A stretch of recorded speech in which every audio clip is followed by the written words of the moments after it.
So yeah, Andrew, if you don't come out of this recording looking beautiful, it's my fault. It's all on you, Sean. I take full responsibility for it. So and then you can pay me back some other time too. I will. Although I still remember this must have been like early 2000s. So right as in the US when everyone was switching broadcast to HD, like right. I mean, remember when that was a thing? When I do, yeah.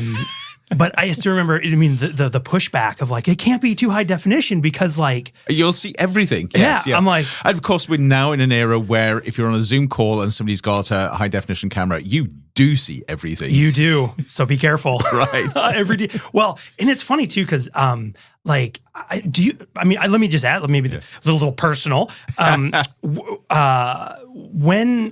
going back as far as like the pandemic stuff, when everyone switched to Zoom, like, you know, what felt like 8 hours a day minimum kind of a thing. Yeah. Did you put a lot of care and time into your background?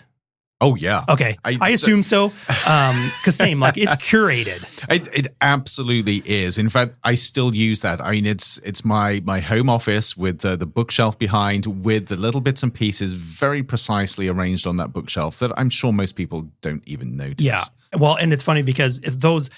So a couple things. One, of course, we're not here. We should do this. We'll have to revisit this when we're both recording remotely. Right, yes.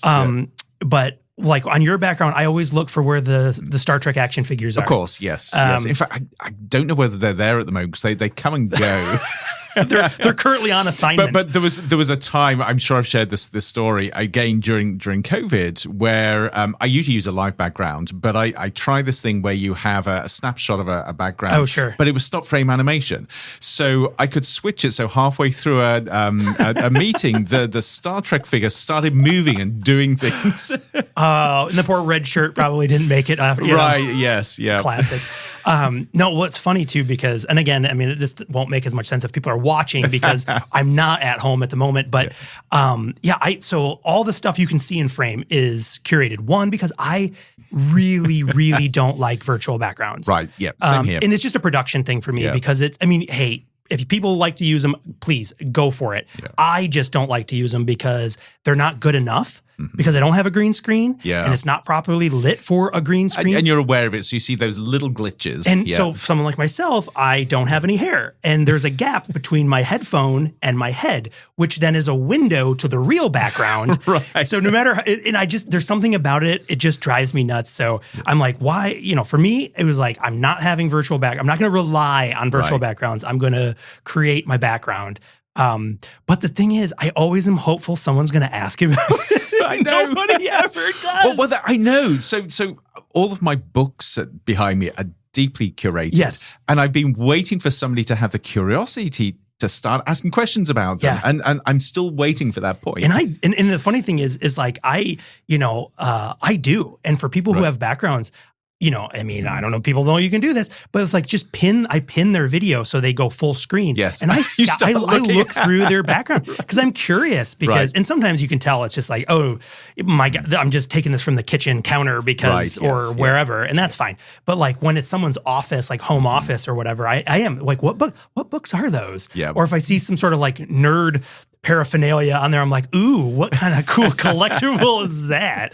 I forget who it was, so I can't out them on here then. But somebody I was chatting with at one point had this like amazing dragon collection. And again, you wouldn't normally see that, but I'm like, oh, but I was like, when I see those things, I private message because you don't know, you never know. Right. But I was like, tell me more about those. See, and I love that sort of connection and that authenticity, which you just don't get with a manufactured background. Yeah. And some of them are cool. I mean, it's like, hey, you can have fun with the tool. And, I think there was a time where everyone was showing up, of course, when, famously it wasn't there was like a lawyer or somebody who showed up to a virtual court appointment as like a cat or whatever. The one that went, yes. Well, there was one where he couldn't sort of get rid of the cat face, which is just absolute classic. But I thought you were going to go to the other one with the person being interviewed with the BBC and the kid came behind. Oh, yeah, that's a good one. And they were despearty trying to stay professional. That panic of like, you could see it in your own frame and you're like, no.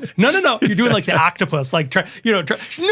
And then, of course, the poor woman who comes in with like pants down, like, because she knew what was happening. It was this huge moment for somebody's career to be on, like international television. And kids are going to do what kids do, and I know. that's Yes. Yeah. I hope, if nothing else, a piece out of that whole time is, I hope people, and lots have, but I hope for more people, if people are, have just gained a little humility with life is life. I know. Kids are going to be kids. Dogs are going to be dogs. We're all human. We're all human. Let's have some grace. Life is messy. Which sort of, I think it excuses an awful lot with this podcast. Yeah, I mean, this is where we're heading with this. If you just put your expectations really low, right. we're doing great. We'll keep, and we'll do our best to keep them right there, So we'll try to over deliver or under promise, over deliver. Yeah. Speaking of messy things, Chad, some more OpenAI business. Where do you want to go with that? Well, let's see. Well, there's two things. Yes. One, I do, and we can save this for after the. Yeah, we ought to get to the opening at some point, but yes. I guess, you know what? Why don't we'll just take a pause now? Okay, let's just do it. Let's just take a pause, and then we'll get into this, and stuff. we'll jump into it. Okay. Initializing waveform. Modulating signals for transmission. Exploring the possible, probable, and preferable futures. Welcome to Modem Futura.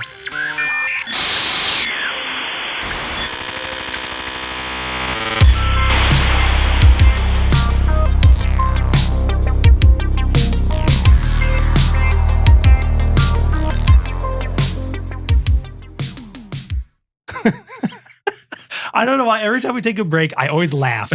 It's just, I like to, this is so much fun. I just release energy. I don't know. All right. So I had teased a little bit just about OpenAI. Mm-hmm. So two big things I want to talk to you about. But then I also, I brought a book today too, because again, keeping with these themes of going backwards to look forwards, I brought a book so we can talk a little bit about some Marshall McLuhan seeds. I think are incredibly relevant to our ongoing discussion around the way that artificial intelligence is changing what it means to be human in many ways and how we think about that, but also other technologies. But with OpenAI, I'm curious, first of all, how did the PhD thesis go? Interesting. Yeah. So, yes, for people that heard the last episode, they'll realize that I was grappling with this. On one front, incredibly well. So I was able to work with OpenAI's latest model, Deep Research, to produce a 400-page dissertation, PhD dissertation, that reads really well. I chose a somewhat random subject in the shower, which was sort of... Wait, in the shower was the subject, or you discovered it? Yes, 400 pages on in the shower. No, it was about polycrises, and it was about exploring whether there was something fundamentally different with all of the things that are coming together in a perfect storm in the world today, and how we might sort of think about this. And OpenAI's Deep Research produced what I thought was a reasonably good piece of background research. Yeah. It's not a PhD thesis, and there's a lot of repetition there. If anybody is deeply steeped into this field, they will recognize the limitations of the scholarship. But for someone like me, and probably sort of the vast majority of everybody else, this was worthwhile information. Of course, there were some things that didn't work, like at the moment, OpenAI's Deep Research cannot do citations for toffee. I spent way more time trying to get it to get correct citations than anything else. But despite that, it's pretty amazing. And the funniest thing here is it garnered a lot of chatter on social media. A lot of people didn't actually read the dissertation. They just had opinions about it, which is, I guess, what social media is like. Well, I was going to say, that's the internet. Right, I know. Read it? No. Opinion? Yes. But there was somebody I have several. There was somebody in Australia who actually did. And he wrote a somewhat sort of critical post on LinkedIn about it, saying that he had looked at the criteria that they're using in Australia at the moment to assess a PhD dissertation. Okay. And he created a GPT with this. So he could one of these sort of little sort of apps. Yeah, and little trainable ones that you can... That's right. And he put the dissertation through it to see how it came out. And he said, pretty disappointing. It was only sort of 5 out of 10.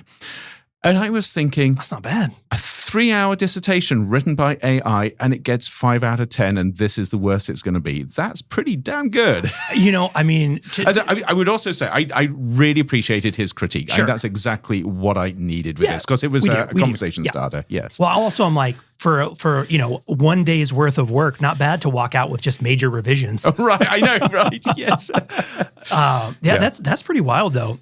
It is, and it's really got me thinking about sort of how this changes everything about research and scholarship. I would argue very, very strongly that AI cannot do this on its own, simply because it cannot evaluate what is new, what is important, and the context of what it's doing. Although it's getting close to that, you still need the human to ask the questions and to evaluate the responses. But when you look at it as a tool, AI plus human can do way more now than human on their own can do and AI on its own can do. Yeah, no, I think that's. I think that's amazing. And like I said, I'll use again. I like to use a lot of air quotes on an audio medium. I insert air quotes here. Yes. I've been writing. I've been having ChatGPT Pro with the deep research. I mean, I'm cranking out like a paper almost every other day. That right now, but because it's interesting, because I think, and I think we had this conversation off microphone at some point. But to me, one of the things that has been really interesting. I think the last time we were also talking to you about where it falls, because it still does fall, and it like chokes and barfs out very simplistic stuff when it. I don't know what's happening on the inside, but when it does actually give you back the what is clearly the output of the deep research tool. It is almost usable. Yes. In that sense, where I think I was telling you, and I think I ran into somebody last night, and we were just talking about it. And I use this again, where I'm like, it's like walking. It's like, I need to build a boat. I have no idea how to build a boat. I want a boat. I want to go sailing. And then you're walking on the beach, and there is a 3/4 intact boat. Yes. And it gives you this ability with like some new wood, a fresh coat of paint, some sails, whatever. Right. And you can put that thing back out to sea, and it is usable. That's it. Yes. In that way. Yep. And so for me, I think because people that all, even after that episode dropped, I was getting text messages like, is it really worth, people that I know personally are like, come on, is it really worth $200 a month? I'm like, I'm not going to say if it's worth it to everyone. I can say, and I go back to Mark's conversation when we were asking him the same question. I'm like, right now, I've gotten $200 worth out of it after a week. So is it worth it? I don't know, but I'm extracting value out of it. I feel the same, and I'm now seeing people talking about it being worth more than $1,000 to them a month. Don't say that. I know. We also keep that quiet. Last thing we need is OpenAI going the Netflix model of like increasing our rates every time we turn around. But just to sort of underline this, and of course, we never know exactly when these episodes come out. So it may be that the episode we're talking about is 2 or 3 weeks away. But and what I'm going to talk about may have already happened, but based on what I learned last week, one of the things that came up, and we talked about this in a previous episode, this idea of the artisanal intellectual, the intellectual who doesn't use AI, and they become somewhat sort of sidelined in knowledge generation. So it was a sort of off-the-cuff idea, but since then I've started digging more deeply into it, and I'm currently going through a process where I asked Deep Research to do some deep research, deep background on the term and the context and what we can learn from it. But this time, what I'm doing is I'm taking that initial output from Deep Research and I'm going through it line by line, searching out the references and the citations and putting the proper ones in. So this is now a true collaboration. And I'm very interested to see how this will go, and that's going to appear on the Substack. But the thing that really tickled me as I started this is I asked the question with no prompts other than sort of explain the term artisanal intellectual. And the first 2 sources it came up with were my Substack and this podcast. and this blew me away. So I did this on the Wednesday after my Substack and the podcast had come out, and Deep Research was already citing them. That's Tuesday. So that drops Tuesday. By Wednesday it was there. we're already part of the fabric of. I know. We can't put the trademark on it. But close enough. Now that's incredibly wild. And I think, we'll put in the show notes too. I'll drop a link to that so you people can see the actual dissertation that came out of that initial try. That's it. Yes. What's crazy too, and again, this is not a new topic, but what's crazy is just how fast these tools change. That's it. Even the tool we're using to record in our studio has changed since last week. Right. And, which of course, you go to open, you're like, all I got to do is push this button. Oh, wait, what does that say? Moved. Yeah. It's like, what does that say? But well, you know the answer. You just asked ChatGPT, how do I use this tool now? How do I use this now? Well, okay. So speaking of ChatGPT, and again, depending on when we air this particular episode, this may have already happened, so we'll see. But interestingly, so a couple of things. One, I don't even know if it's worth talking too deeply about Elon Musk's offer to buy it, because that seems like it was that almost seems like a very strategic move to try to drive the price up so high that any future legitimate offer could be deemed like. Just for people that didn't see this, Elon Musk offered, what was it, $98 billion thereabouts for OpenAI, and Sam Altman immediately sort of pushed back and said, well, I'll buy X off you for $9.8 billion.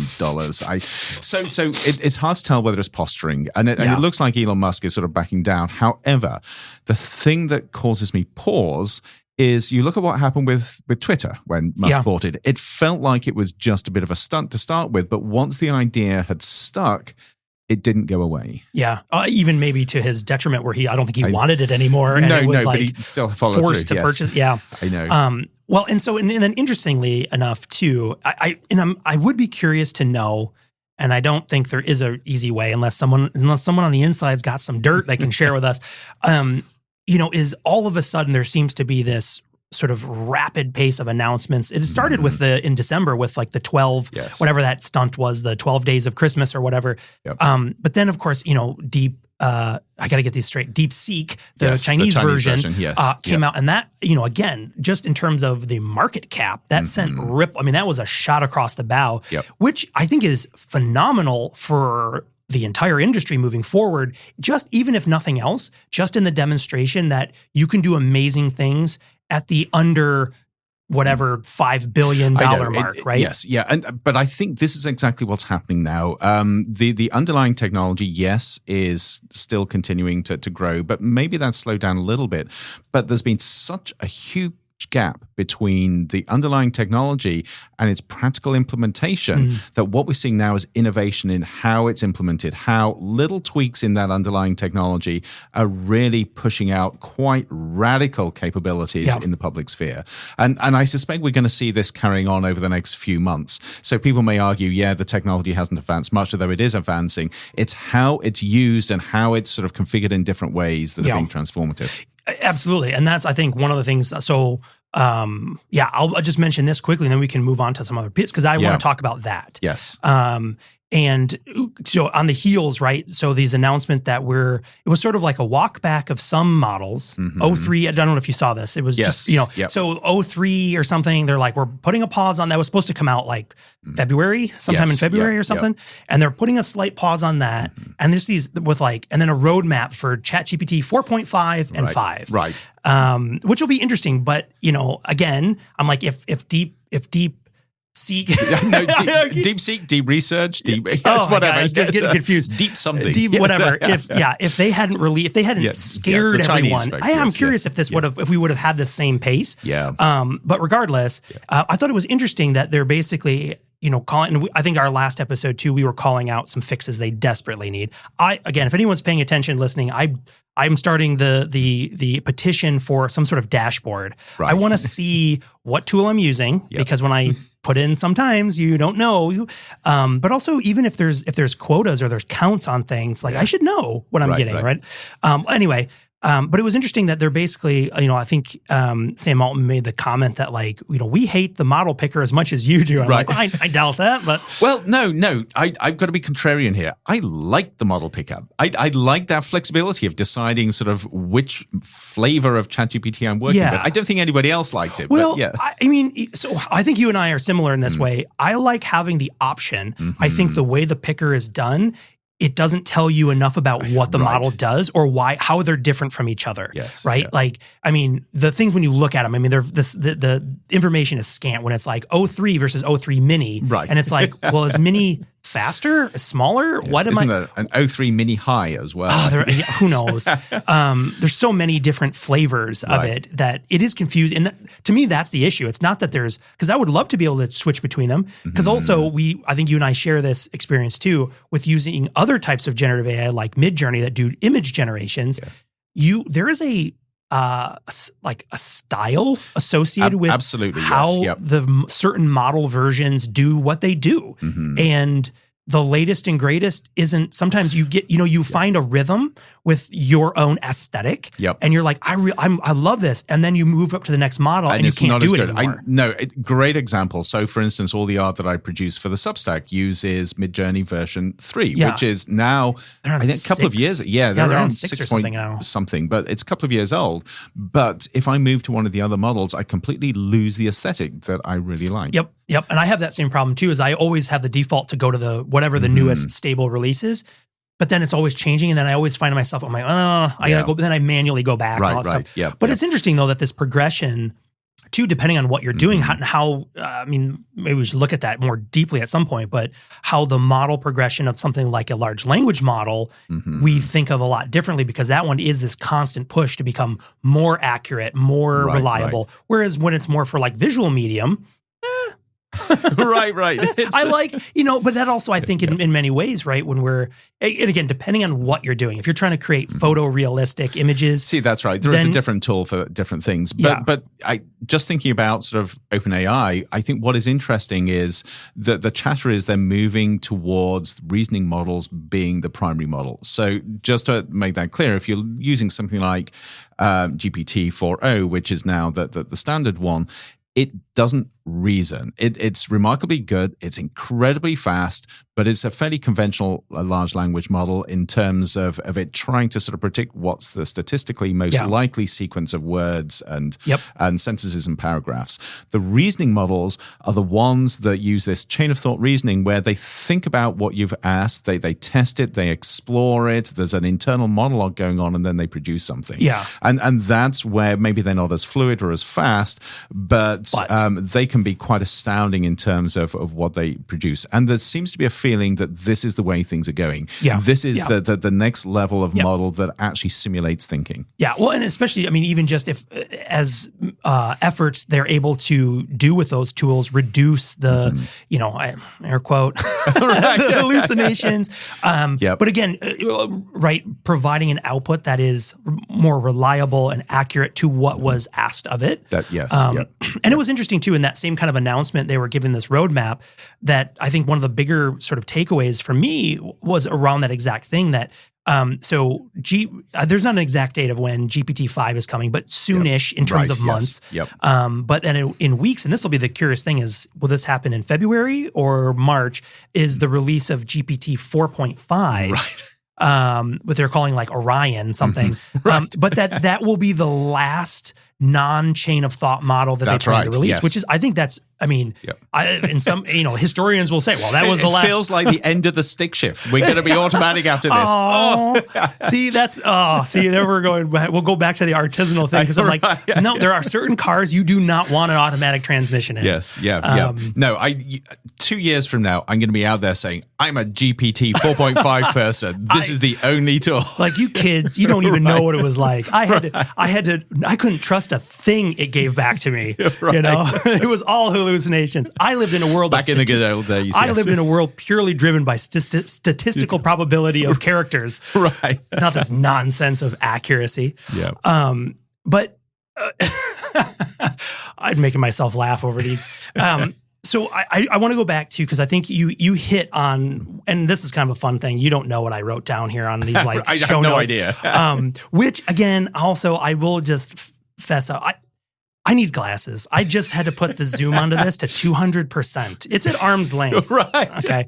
Otherwise, I'm going to bump my microphone trying to read the screen. Yes. But I wanted to come back because I think you hit on exactly where I wanted to go a little bit today with our conversation, is around that what's interesting is what people are starting to do with these tools, because again, in my mind, I can't help but go forward, and it just triggers all of these sort of historical elements around. And again, Marshall McLuhan's sort of this cliche term now that you hear is the medium is the message. Yes. But really exploring that in a little bit more depth. I was also feeling very philosophical. So I'm like, it's time to pull these things out. But exploring what that means in terms of how this technology has an impact and changes the individual, our culture, our society, and you might say, again, more broadly, how it changes what it means to be human in some ways, right? Because it's changing the fabric of our entire human activity. It absolutely is. And that's what's really cool. And I brought in this little book. Okay. I'll drop the show notes. This is a super fun little book. Do you know this book? I have not, and I do not know it. No. It's Marshall McLuhan, Quentin Fiore. How do you spell? I say Fiore. Fiore's The Medium is the Message, an inventory of effects. Yeah, and very it's nice. Well, and it's a trick too, because yes. it's the medium is the massage. As to what it tricks you. It tricks you, right? Yeah. I love it. I love it for that. I walked straight into that. And I let it happen. The medium is the massage, not the message. Oh, Yeah. no. Now you've distracted me with this. Yeah. Yes. Yes. So I'll drop a line. So it's a beautiful little book. I think you can get them on Amazon for, it's like $5 or $8 or something.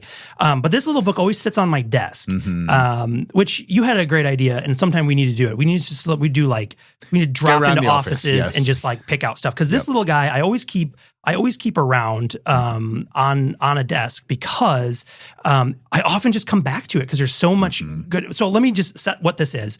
So this is the medium is the massage. It's from 1967. Oh wow. Yep. And so I'll read this part because this is like a little synopsis. So Marshall McLuhan, collaborating with graphic designer Quentin Fiore, created The Medium is the Massage as a visually striking and concise exploration of McLuhan's famous statement, "The medium is the message." The book illustrates how each new medium, from print to television, remember 1967, radically alters the way we perceive the world and engage with information, effectively massaging our sensory experiences.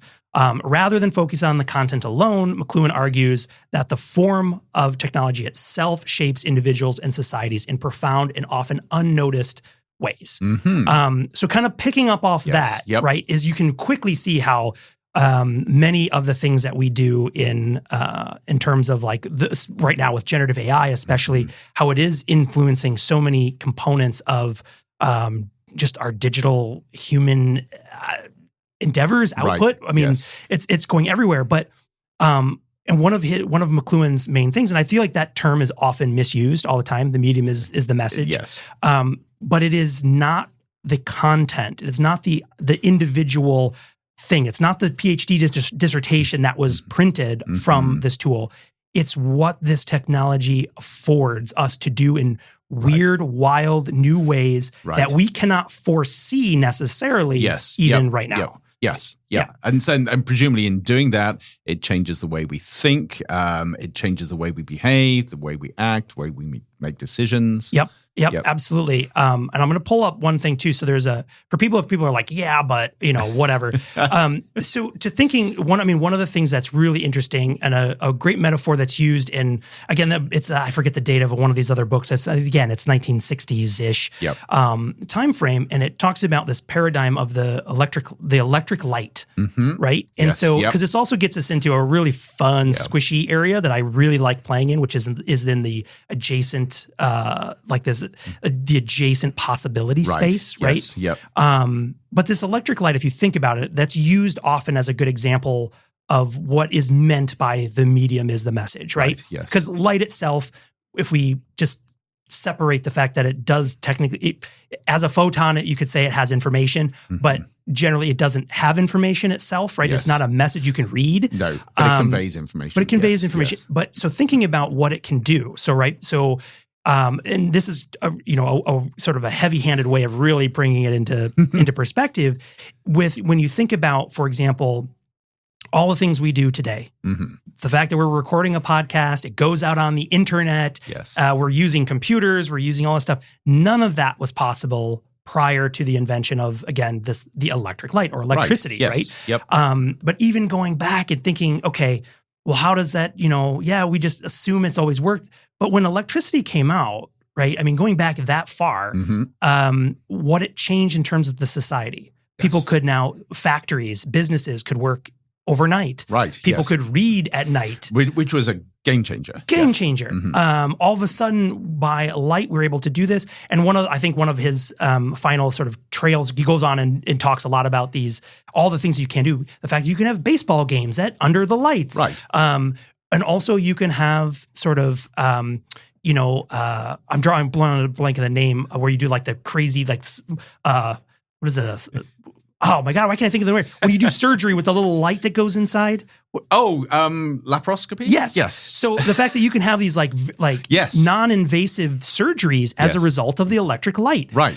All inventions, all things that have sort of come up as a result of this technology. Yes. And so again, the point is not, I mean, we can sort of, over-aggrandize electricity. But the fact is, you have that one change in a technology or a medium and an effective metaphorical Cambrian explosion of possibilities coming out of this that you just simply could not imagine. You can't predict. Yeah. Yes. And that's one of the things for me, I think when we talk about this, that's always when I've said this caution, which I run the risk of sounding like a broken record, if anyone can remember what a record is. I had to explain that to my kids. Oh, seriously? Well, because they're like, what is it? But they're in vogue these days. Yeah, well, yeah, my kids are too young. Right, okay. That's not cool yet. But they're like, they're like, I don't understand a broken, like they get why you say it, like when someone's repeating themselves. Right. But they don't understand how like a record would skip and just keep saying the same thing. Right. Yes. But I mean, that's one of the things why I always get so defensive, I think, around the hype machines around these technologies. Yeah. Because my concern is that overhype and then the crash that will come infringes on that possibility space because it will turn people away from these unknown possibilities that will that's potentially radically change how we But live. as well, I think you're exactly right. It constrains that space. And to use another metaphor, which I'm going to sound like a broken record now because I use it all the time, but the idea of a playground. Let's do it. Yeah. Really what you want is the playground rather than the playpen. The playpen is sort of where everything constrains thinking and tries to channel thinking, whereas the playground is where you give everybody the opportunity to flex their imagination and their creativity and just see what they can do with whatever is in front of them and where it takes them, what journeys it takes them on, what possibilities it opens up. Yeah, no, absolutely. And I think within that, I like that analogy too, because within there you can also see where there's opportunities, which is like, well, there might be some things we hold off and consider safe, like, and then you can see how that would apply to any technology where it's like, again, folding into that conversation of, do you just let people go and see no matter what? Or do you let them, with a little... So I've got to insert something here, and I have no idea whether this is going to sidetrack us, but I've been fascinated that just over the last few weeks or so, especially with AI, but I think this expands out, this notion of permissionless innovation has begun to raise its head again. And it's actually a concept that I really don't like, and I've written about this because it effectively says that if a new technology comes along, if we're beginning to innovate, we shouldn't have people telling us how we do it. We shouldn't have somebody saying you need to do it safely, you need to do it responsibly, you need to think about the societal implications. It should be permissionless. You should be able to do whatever you want. Yeah. And we'll sort out the consequences later. Nope. And that worries me. But it means that somehow we've got to counter this idea of the playground, because I like that. I like people being able to experiment and do things.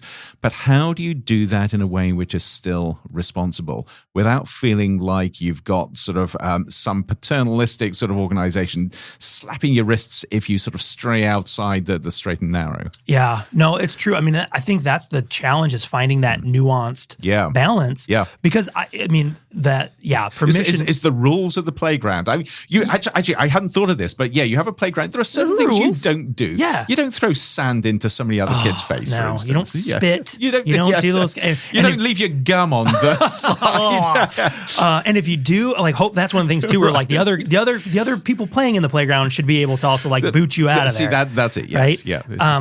And I think that that does raise a really good point, because we're grappling with that with AI right now, right? With that tension of go fast and break things, or just innovation at all costs. However you want to, permissionless innovation. Permissionless innovation. Yes. Which, the thing that my body temperature is rising quickly with that, because instantly the first sort of thing that comes to mind with me too is like, okay, so whoever is saying that, they clearly are coming from a position of privilege. Right. Yes. It's just inherent with that, because it's a case of if something goes wrong, it's somebody your else. problem. It's somebody else's problem, not yours. And to be fair, I think intellectually there's a lot of important stuff here. Sure. So the person Adam Thierer who really has sort of built up these ideas, I like the intellectual thinking, and I think there is something important to grapple with here. But at the same time, we've got to have that discussion and dialogue where we work out what is wrong with this idea. How can we sort of change things so we end up with a better pathway forward? Yeah, I think, and that's the piece, right? Is because, intellectually, right, you can see like, okay, well, if we could zoom out and pretend we're aliens just observing these humans as they run around their little silly lives, you could say like, well, yeah, over time, sure. If you can, that's the argument, is the future benefit of just figuring it all out, regardless of what those near-term consequences will be for like, even just think about just the power. Like, okay, so we need 10 more nuclear plants. Where are we going to put those? Not in my backyard. Right. We'll put them in your backyard. That's right. Yes. So if they all go wonky and there's a Chernobyl style incident, that's not in my backyard. My water stays clean and safe to drink. Yes. You have fish with 10 eyes. And of course, this gets us straight to issues around technological justice and environmental justice. Sort of who gets to play and who plays the price. Yeah. And I think we can't avoid those conversations. But I think we can have those conversations while still opening up the possibility of doing things where we've no idea where this adventure is going to take us. Well, and I think that's the piece, right? Is again going back to the medium of this, what this technology represents is being open to that with cautionary boundaries. Now the argument there is how, where are those bumpers? How far are they go? And who's policing whether you get there? Yeah. But one of the things that's interesting too, which I think we're starting to see the emergence of, and again, you can go back at these different cycles of technological advancement. So the internet being one of the most recent, to television, radio, newspaper, the printed word, all these, again, going over the span of human history, is because one of the themes of McLuhan's medium of the message is also this idea of connecting what he calls the global village. Okay. So like as these technologies come to fruition, and over time as the medium of these technologies starts to do exactly that, starts to change and shift the way we do. Yes. That these are bringing from a local village, as you might think of it, this isolated population of people, but broadening that out to this global village. And I think as we're getting into technologies like the transformative potential that we can envision even today. These are global issues. These are not absolutely, and it was just the what was it, the Paris AI summit just happened where the EU announced the AI Action Summit. They announced their own Stargate, right? Everybody's got to have a Stargate now. But that's the thing, it's sort of and again these sort of things go in these cyclical patterns of expansion. Retraction, globalization, and a retreat to like our borders are more, but yeah, it's interesting right now seeing it's like the U.S. major player and they're, committing the $500 billion. And now you have, and China is doing their version, committing. And Europe, 200 billion euros. Kind of in the middle or whatever. Right. But yeah, I think regardless of how, and these are early days, right? So we're seeing these sort of territorial almost initiatives that maps or lines on maps, right? Yes. But I think overall, as the broader global perspective gets access to these tools, that I think we will see a new layer of this ripple across creating this global village, right? So that as the rapid rise of AI platforms and tools, that will allow even more people to connect to each other, Yep. to other things, to have access to information Yes. that they Yep. haven't been able to have access to, and potentially even collapse a lot of these traditional boundaries around communication. I absolutely agree. And of course it's challenging. And if you look at things at the global level, especially if you start looking at countries and economies in the global south that maybe are struggling with access, certainly at the local level to things. So for instance, if you look at communities that don't have regular or reliable internet access or don't have easy access to the latest AIs, I think there are questions there. But the fact is that this technology is diffusing through the global society incredibly fast. And it means that people, individuals, are going to have the opportunity to start playing, start imagining different ways forward, different futures. And I'm going back to that idea of light in very much the same way as you give somebody in a community the ability to bring light to a situation where there wasn't light. It's their own innovation and imagination and creativity that allows them to imagine what they can do with this. And I'm getting that same feeling with AI. The question is this going to happen as a natural force despite attempts to control it? Yeah. Or is control going to rob these communities of that ability to do that? Yeah. And that'll be really interesting because I think, again, if you, one of the comparisons that I like to draw to that is around kind of what we're doing right now in the sense of, we're not employed by a radio station that's owned by 5 people. Yes. We have the ability because of the sort of ubiquity of computer hardwares, audio hardwares, access to the internet. Everyone can do that. And I think with AI, it'll take time because, these digital technologies took quite a while too. Yes. But it'll take time. But that's one of the things where I got so excited back. I forget when it was when we recorded it, but the announcements of NVIDIA's those supercomputers, these little tiny desktop versions. Yep. Not that could compete with what whatever OpenAI's latest and greatest tool will be, or any of these others. Yep. But that with that tool, you don't need access to an OpenAI to start to get at Will it be at parity? Of course not. This little thing can't do yet. Yep. But things like what we saw with, and this is to me, this is the fun and exciting part of like looking into this possibility adjacent possible space is you can see these little, in my mind, it looks like a constellation of stars, right? Where you see this little flashpoint, and that flashpoint is, yes, we've got some edge hardware that can do some really powerful stuff. Another little flashpoint is, DeepSeek's release of their model that is very small, lightweight. You can download that and you can run it yourself. All that's truly open.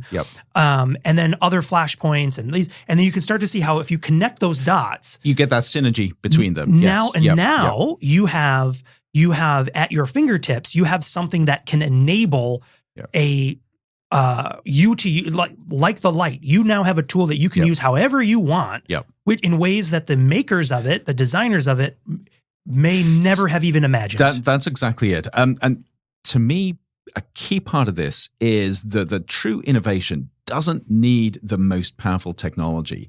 It's that combination of technology and imagination and innovation and entrepreneurship and creativity where the human ingenuity far outweighs the specific technology. I've been trying to think about an analogy for this going back to light. And this is actually, I think, a really bad one, but I'm going to try it anyway. So you look at sort of the most powerful lights you can get, incredible floodlights.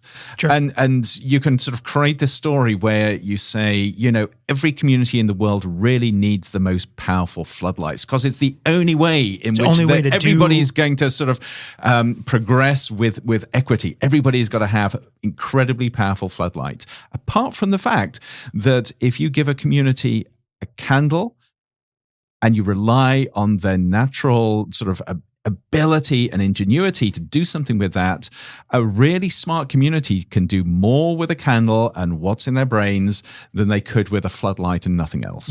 And I think, and you can see the analogy with technology. Yes, it wouldn't be great if everybody had access to the latest version of artificial intelligence, but I think the more important thing is how do we empower everybody to use their ingenuity to do with what they have at their fingertips, or use it in the best possible way. Yeah, no, absolutely. I think that's spot on. Yes. I mean, even like I used to use an example to like in class and stuff like that to make it personal. I'm like, think about all the ways you use email. Right. Right. And think about how email was intended to be used originally, right? Going all the way back to. Wasn't the original idea spam? I need to simply sit down and say, I need a better way to spam people. Well, and it worked. Some member of the royal families have been contacting me for years, so it makes me feel special. Yeah. But yeah, I mean, you think about something as simplistic as like a messaging platform that was meant to just convey text across whatever, and to think of all the ways people use it, even like, especially and this is probably going to change over time and eventually phase out. But I remember like the heyday when even saving files was a dicey move, right? Because you'd save, you're like, well, I just finished my term paper and I've saved it. There was no guarantee that your computer wouldn't crash between then. Oh, I know. I mean, it was I remember back, there were times when that was part of the instruction of like, okay, now when you're done with your paper, save it, save it again, save it on save it on a thumb drive. Could just disappear. Disappear. Yes, yeah. And of course it would, right? The one time you work you work tirelessly and you've finally got this paper and you go to print it and all of a sudden it's like blue screen of death and you're like, what just happened? And you're like, oh my God.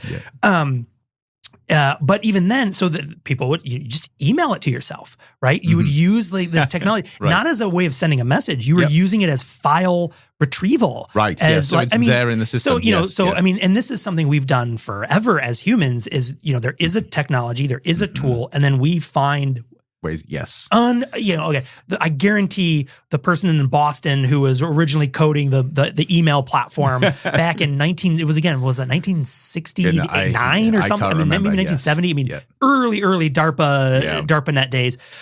Never probably had imagined using it to like save your term paper. Right. For yourself. Which is what's so exciting about what humans are capable of. And again, coming back to that human ingenuity. Yeah. But then the question is, how do you sort of give that space for people to do what they're incredibly good at doing while navigating the potential downsides of that, especially as these underlying technologies become increasingly powerful? Yeah. So I got a question I want to ask you about that. So, okay, so that's on one side. I'd be curious just what your thoughts are on this topic. I think we talked about it a little bit before. But with new technologies also comes, again, we talked about you gain things and you can lose things, right? Yep. And that you can take that in many different ways. But what I'm kind of talking about today is, with the reliance of a new tool, like let's stay with something like a ChatGPT, large language model or something. And all these new affordances that we have now and maybe are going to continue to get. Yep. Will we lose the ability to be that artisanal intellectual? Yeah. Will we lose? Is there a threat or a danger? Because, we've talked about this creating this new sort of perspective where instead of being the laborer to type the words, you become more of the conductor of the symphony of words. That's right. Or the Imagineer. You imagine things and the machines do. And then else. The question is that's wonderful. And that will potentially. But what do we lose? But what do we lose? Such a complex question. And I suspect everybody has got their own answer because we absolutely do lose stuff. And you've seen this through history with emerging technologies. Yeah. Things that have defined people and what they are, part of their identity, has been lost. And this is partially why you have artisanal communities, because they hold on to things which are no longer necessary, but they still are part of their identity and a way of connecting with others. So I think it's inevitable that we lose something, but then you've got to ask, how important is that? Yeah. Is there a sort of a base truth absolutism around what it means to be human? Or are there no absolutes? Is being human something that evolves and morphs over time, which means inevitably you're going to change, you're going to lose something, you're going to gain something? Yeah, no, absolutely. And I've opened up the book, because again, this is nothing new, right? I mean, it's a conversation. I think it's important to have. So how far back are you going to go with this? We're going back to Socrates. Okay. So this is a quote, and again, when this book was written in 1967, the real shift here was going between radio and television. basically. Yes. And at the time, right? Oh, Television's going to it was a big ruin, deal, you know, yes. I mean, my parents were of the generation where they didn't have a TV growing up Yep. originally, got one. But then even I, you know, a child of the 80s, I was told all the time, you know, it's going to, you know, it's going to ruin your brain. You're going to rot your eyes we out. went one whatever. step further in our family. We had periods where we didn't have a TV. Oh, interesting. Because it was rotting our brains. Yeah, it was see, look what it did to you. So it's left me with deep regret. You know, it's like, it was like, I forgot, I can't remember if it was this podcast or not where I shared this, but I'm like, my parents, I didn't have video games when I was a kid. I didn't have a console. I'm like, look how well that turned out. I know my mom listens, so look, you know, our house is filled with video games now. But okay, so this is a quote. All right, so that goes back, right? So I don't have a date on this, but, you know, it goes back to Socrates. And the quote is, "The discovery of the alphabet will create forgetfulness in the learner's souls, because they will not use their memories. They will trust to the external written characters and not remember of themselves. You give your disciples not truth, but only the semblance of truth. They will be heroes of many things and will have learned nothing. They will appear to be omniscient and will generally know nothing." So this is where we discover Socrates was actually a time traveler. How did he? That is so prescient of where we are Right? with generative AI and AI in general. I love that quote, and of course he was right. Look at us now. Yeah. Yeah. I mean, you know, and it was funny because I used to use, you know, before we had tools like, you know, ChatGPT where students could play with, I would, you know, even just these simple things. I'm like, well, you know, again, these affordances of technologies with especially people of my generation and maybe probably younger, is on spelling. Don't need to spell words correctly anymore because you type it in. I hate to tell you this, I've always been bad on that front. Well, I'm terrible. Right. Like, and it's just like, you know, it's the number of red squiggly lines under your work. You're like, oh, geez, you know, click, click, click. Yeah. But yeah, I mean, that's why I love this book. Yep, Again, yep. I get nothing from this. I own I don't get any royalties. But it's such a fun book because of these types. The curation of these types of thoughts are so. Yes. Every technological change they apply because we've had these conversations around these technologies before. And, you know, I feel like I would be careful having this conversation with Riz Verk in the room because he would say, well, see, it's exactly, that's part of why we're in the simulation. It's the same game that just keeps going. The game engine is just replicating stuff for a different era. You know, I mean, history repeats itself and it sure does. But here's a question. And I love this because there are so many stories with the introduction of almost every transformative technology where people are having these existential worries. And so it's easy to say, you know, nothing new to see here. Artificial intelligence is just going to be another one of those things. But is there a point when that technology is so disruptive that it doesn't follow the pattern of the past? Yeah. Or is the pattern of the past going to carry on ad infinitum? I can't believe that it does. I think there has got to be some point where you have something fundamentally different happening. And if that's the case, how do we spot that? How do we navigate that? Yeah. You know, I am really curious about that. I think about that all the time because, you know, and again, I feel like I wrote about this in a paper right after ChatGPT first came out. But because of the alphabet, you've forgotten because your memory is just not what it should be. There is some truth to that. You're like, what did I say? But also because at the time, and I think I've shared it, I share this often, and I'll link this in our show notes too so people can, because it's because one, it's short, it's easy to read, it's very digestible, and that's Neil Postman gave this talk called 5 Things to Know About Technological Change, and it was 1998, 1999, I forget the exact date off the top of my head, but it was in preparation for Y2K, right? This huge, everyone was losing their minds about all of our computers are gonna, you know, not roll over in the clock because all this stuff. But his argument in there was like, hey, one of the arguments was this is nothing new.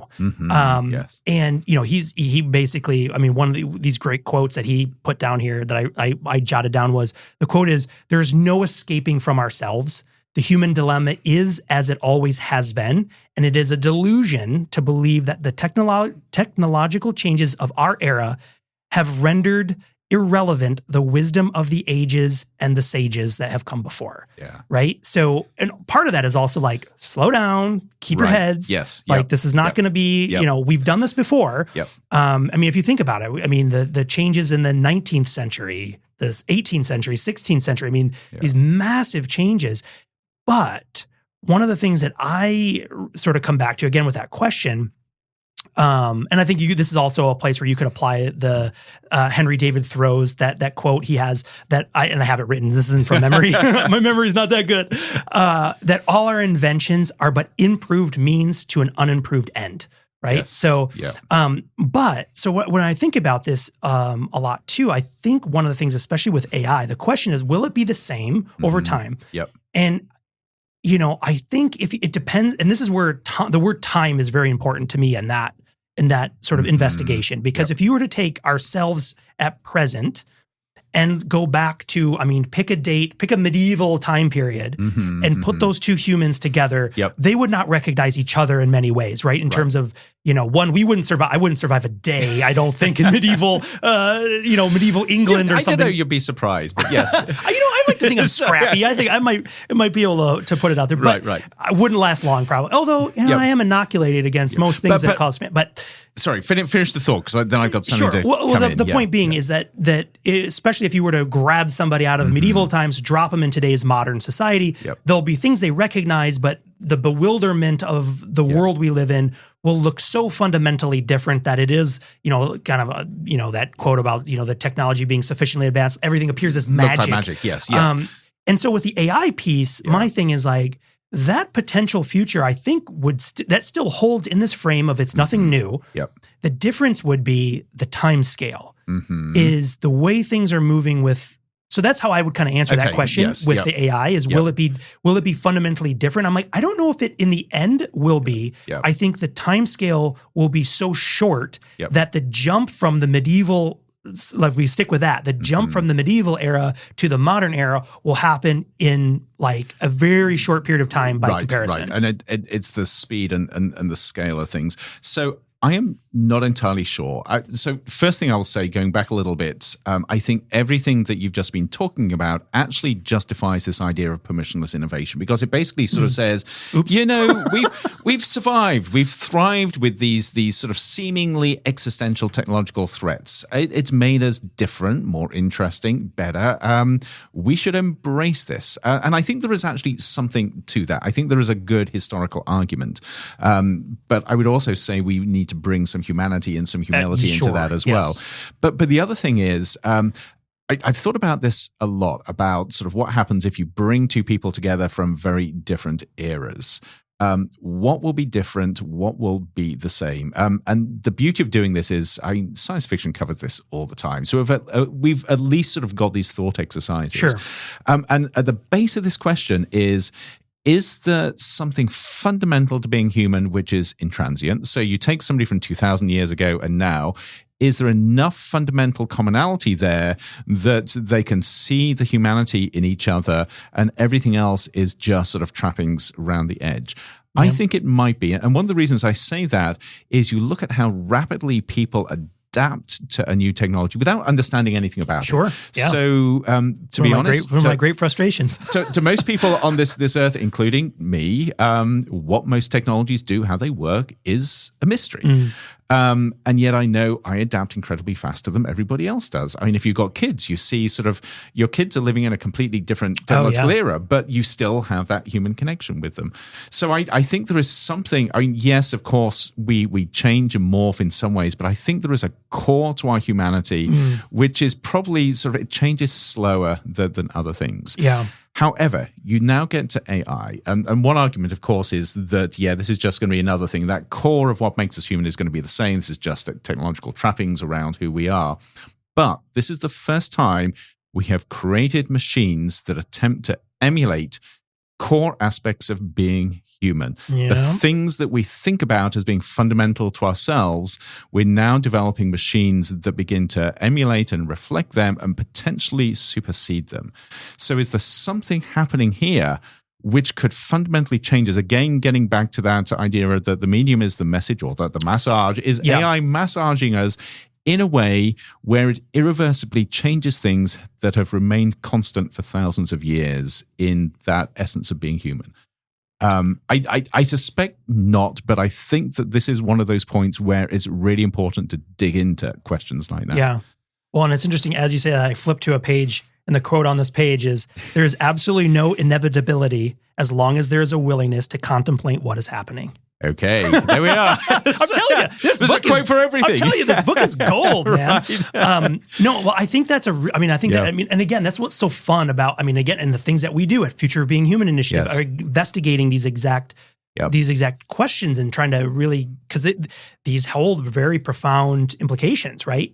Yes, yeah. And, and I am curious about just, again, all of those elements, and does it fundamentally change these things? And I was thinking about that a little bit as well in terms of, so just kind of going back to this idea of these things that we held to be human outputs that we're now developing.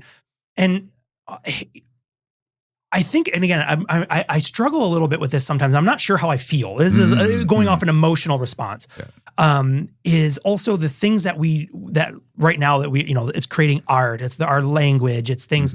But then I do question, I'm like, well, was it the technology that afforded the art creation in itself? So is that really intrinsically a human element? Or, we are creative intrinsically, but we applied that creativity to tools to create this art. Right. And that brings me to this idea, which again, there's a brilliant little quote in this book about this idea or the value of being an amateur versus a professional. Yes. And there's I'll see if I can find the line in here, but essentially one of the great examples they give on this is with Michael Faraday, right? So famous physicist, one of the I don't like using the term, but I'll say pioneer, not father, a pioneer of modern physics in that sense. Historically had a very poor mathematical background, right? Almost, they quoted he had basically none. But it was the fact that he didn't have that sort of class at the time, that classical mathematical training allowed him to think about things totally differently. Right. Yes. And it was that ability to think differently, which, it was from the edge. It was where these new innovations came from. And, there's this quote sort of in here. I should have highlighted it so it'd be easier for me. I need a 200. Can I scale this bad boy up to 200? How do you scale a book? Yes. Just you do the trombone and you just move it closer. But essentially this idea of professionalism is environmental. Amateurism is anti-environmental. Professionalism merges the individual into patterns of total environment. Amateurism seeks the development of the total awareness of the individual and the critical awareness of the ground rules of society. The amateur can afford to lose. The professional tends to classify and specialize, to accept uncritically the ground rules of the environment. The ground rules provide the mass response, and his colleagues serve as a pervasive environment of which he is contentedly unaware. The expert is the man who stays put. I love that. Right? Goodness me, so many resonances. And again, I'm thinking about sort of academia specifically now, although it applies to so many areas, but this professionalization of being an academic, of being a scientist. And of course, if you go back to Faraday's day, that was the day of the gentleman scientist, the amateur scientist coming from wealthy families. And Faraday didn't have that privilege. And as a result, he worked with Humphrey Davy. And Humphrey Davy was, at the time, the one that got all the limelight. Sure. Yep. And Faraday was just seen as the lab tech in many cases. And yet his ideas, because of that sort of background, were the more transformative. We remember Faraday more than we remember Davy. Yeah, no one talks about a Humphrey cage. Well, no, but we do have Humphrey Lamps down in mines. Oh, okay, yes. That's true. That is true. But yes, but this idea that professionalizing what we do limits you, it feels like we're going again back to the idea of playpens versus playgrounds. Yeah.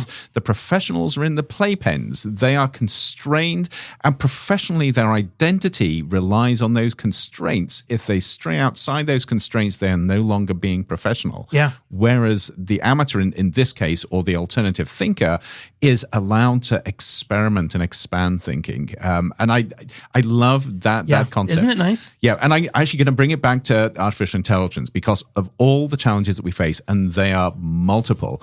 This idea of an individual as an amateur, as you defined it here, having this playground of everything they are empowered to do with this incredibly powerful technology, you can see that opening opportunities and windows that you would never see a professional exploring. Absolutely. That's exactly the thing. And that's, for me, like getting goosebumps. Yeah. Because this is where these things, for me, and this is what's also exciting, where these things start to, again, those constellations start to pull together. Right. Right? Is now, that's exactly, I'm glad you had mentioned it. That's exactly where I was hoping we would go with this. But that's exactly it. That amateur, that person who's coming from the outside, has a technological tool, this medium of possibilities to go wherever they go, that is not constrained by those rigid boundaries of, that's not appropriate. That's not how we do it. And the AI piece is exactly that. Right now we're living in, and you can very quickly feel the friction between the, let's say it, the expert in that sense, which is like, no, the AI is cheating. It's breaking the rules. You can't use that to write a dissertation. That's right. Yes. No, that you are the expert. And I'm like, and if you find even if it's not AI, other things, if you find yourself being like, well, that's cheating, that's you might be the expert who's standing still while the innovation and these, adjacent possibilities are starting to unfold that are rushing past you. And then that's not a value judgment. It's just, maybe you should take a beat, look around, and notice them. There's another quote right here. I'll read it because it's also, I feel like it fits with this. And it's from now famous, thanks to the movie, from J. Robert Oppenheimer. And the quote is just simply, again, this idea of being open, having an open mind, what you can do as opposed to one that's been locked down by this expert rigidity. And the quote is just simply, there are children playing in the street who could solve some of my top problems in physics, because they have modes of sensory perception that I lost long ago. And it's just, that's a sad piece. We see this all the time of like joy of discovery, joy of inquiry, being, trained out of people. I was going to say beaten out of us, but yes. I would train. I put air quotes on train, meaning beat. So I'm glad you said it. But yeah, getting not literally, metaphorically beat out of us. But yeah, and I think that's one of these, again, when we think about emerging technologies, and that's what, again, bringing it back to this AI, that is one of the things for me that is so exciting about this potential, is this new ability of what it is empowering, this idea that it's opening up these possibility spaces for us to go in ways that, 20 years, 100 years, 200 years from now, looking back, you'll never, they did not see it going there. That's it. And hopefully there is a good space. Right. It could also be, But you've got to explore that space. So, just as we close, what I love so much about this is that it resonates with what we're doing through the Future of Being Human initiative here. So if people go to our website, futurebeinghuman.asu.edu, they'll see on that first page what the principles are that we follow and the ideas. And it's all about enabling people who are creative thinkers, irrespective of their background, their profession, or anything. It exactly aligns with this, saying those people that haven't been taught to think in certain ways and haven't been forced to think in certain ways are the most original, interesting, and transformative thinkers around, no matter who you are or where you come from. Yep, that's beautiful. I think we end it right there. Sounds good. That's good. Awesome. Well, I've got a lot of work to do to stuff a lot of this stuff into the show notes. I think I took good notes. But yeah, we'll put a bunch of this stuff, a link, and certainly I will not miss. Don't worry. I will link this book. You'll put the link in. It's also a great gift. I'm just saying, it's small, it's easy, and it's full of really awesome little quotes. But we'll put everything in there. And thanks everyone for sticking with us for this episode. And yeah, we'll see you next time. We'll see you on the next one. Demodulating signal. Modum Futura is a production of the Future of Being Human initiative at Arizona State University. Be sure to subscribe on Apple Podcasts, Spotify, or wherever you listen to your favorite shows. To learn more about the Future of Being Human initiative and all of our other projects, please visit us on the web at futureofbeinghuman.asu.edu.